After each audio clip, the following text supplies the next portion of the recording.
Vamos às notícias políticas desta sexta-feira. Arimatea Souza, temos uma crise na base governista em Campina Grande por conta da eleição para o Senado? Boa noite. Boa noite, Cheta. Mônica, boa noite, telespectador. Oi. É isso mesmo. Uma parte significativa, diria, em torno de 10 vereadores da base governista em Campina Grande, está reticente quanto ao apoio à chapa majoritária completa aqui da base governista em Campina Grande, que é a chapa de oposição em nível estadual.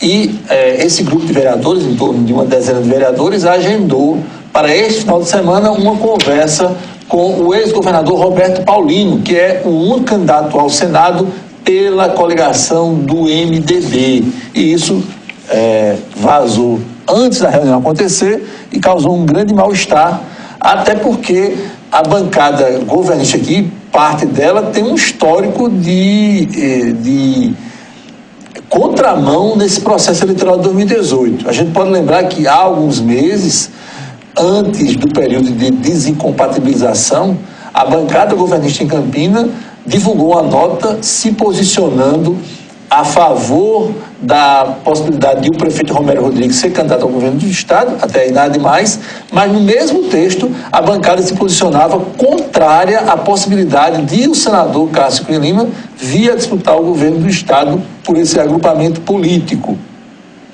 Depois disso, a bancada sinalizou uma certa indisposição pelo fato de não ter sido ouvida para a formação da chapa de oposição em nível estadual. A bancada também se ressentiu por não estar mais próxima do prefeito da capital nesse processo de junção das forças políticas das duas cidades em prol do projeto administrativo estadual.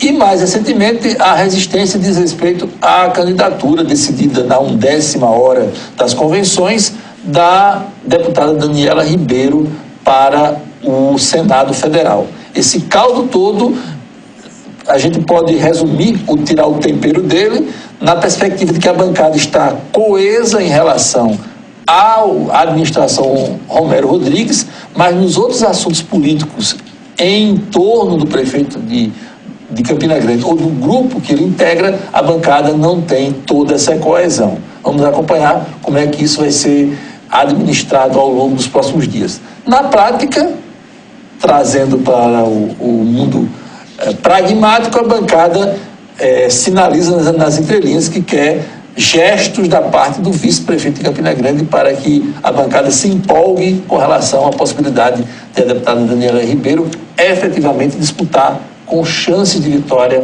uma vaga no Senado. E ainda sobre essa questão de eleição, Mônica, foi anunciada hoje a desistência da vereadora presidente Ivonete Ludogero, do PSD, de concorrer a um cargo, um mandato para a Câmara Federal pelo seu partido, pelo PSD. Arimatea, qual o alcance dessa decisão do TSE em relação a proibir campanha eleitoral, campanha em igrejas, né? Olha, é a decisão que é até inesperada do ponto de vista temporal por parte do Tribunal Superior Eleitoral, mas veio à tona no julgamento de ações que diziam respeito a esse assunto.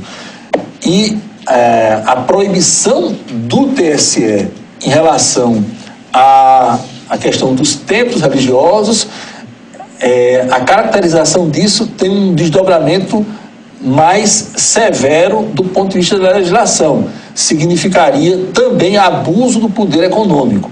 O que o TSE interpretou? Que abrir espaço nas celebrações para pedir voto e para a distribuição de material de campanha é um abuso do poder econômico também, além de ser uma intromissão no espaço público, e isso é passível de penalização por parte do próprio pedido de registro, do registro de candidatura dos que assim transgredirem.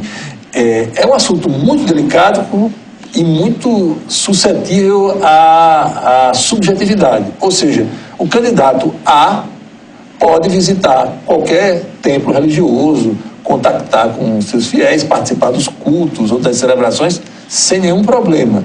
A vedação se dá à questão do corpo a corpo de pedido de votos nesse espaço público e também a distribuição de campanha.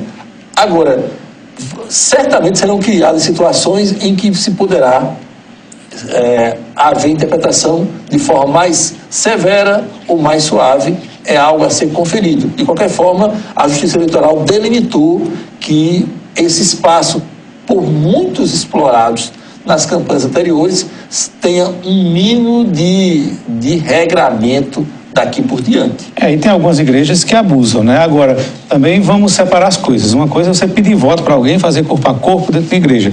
Outra coisa é falar sobre política em termos de conscientização. Até que é muito importante que o celebrante, que algum líder religioso faça isso. Conscientização, aquela coisa de falar consciência política é uma outra história, né? Muito diferente de pedir voto, né?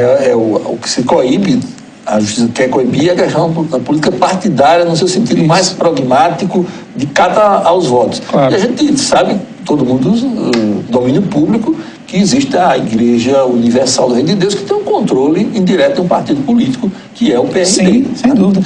Eu fiz essa observação porque às vezes as pessoas levam logo ao extremo. Não pode mais falar de política em igreja nenhuma. Não é isso. A questão é porque, como você colocou aí, os abusos sempre vieram à tona em algumas igrejas. A catequese política não é só permitida, como até desejada, claro, sendo feito do ponto de vista da conscientização popular. Com responsabilidade. 2 destaques no plano nacional, um econômico e um de memórias, mas também tem política.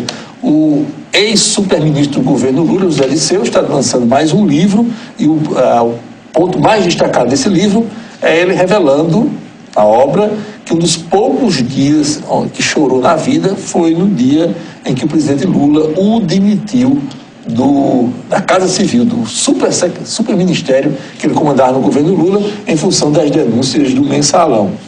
E agora há pouco, uma boa notícia na área da economia, a Caixa Econômica Federal anunciou nova redução, é a segunda nos últimos 3 meses, da taxa para financiamentos imobiliários. É mais uma tentativa de aquecer esse sempre sensível, essa locomotiva da economia nacional, que é o setor da construção civil.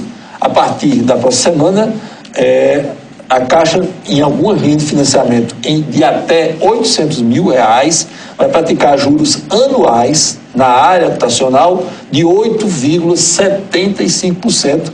É uma taxa que praticamente não existe em termos mensais para o cheque especial. E vai ser a taxa anual para o setor imobiliário da Caixa. Mas cuidado na hora de assinar o contrato, viu? Nas cascas de banana, viu? A Caixa é especialista nisso. Bem, a partir da próxima segunda-feira, vamos exibir aqui no Iteraré Notícias uma série de reportagens com temas relacionados às eleições de 2018. Vamos trazer matérias sobre as regras e também destacar algumas novidades e até curiosidades em relação ao perfil dos eleitores. Pois é, eu já vou adiantar aqui que a primeira reportagem da segunda-feira vai tratar das novas regras da propaganda na internet. O que pode, o que não pode, com detalhe, com comentários de especialistas sobre isso. Esse vasto e incontrolável mundo virtual. Pois é, exatamente. Boa noite, Arimatea. Boa noite. Fim de semana.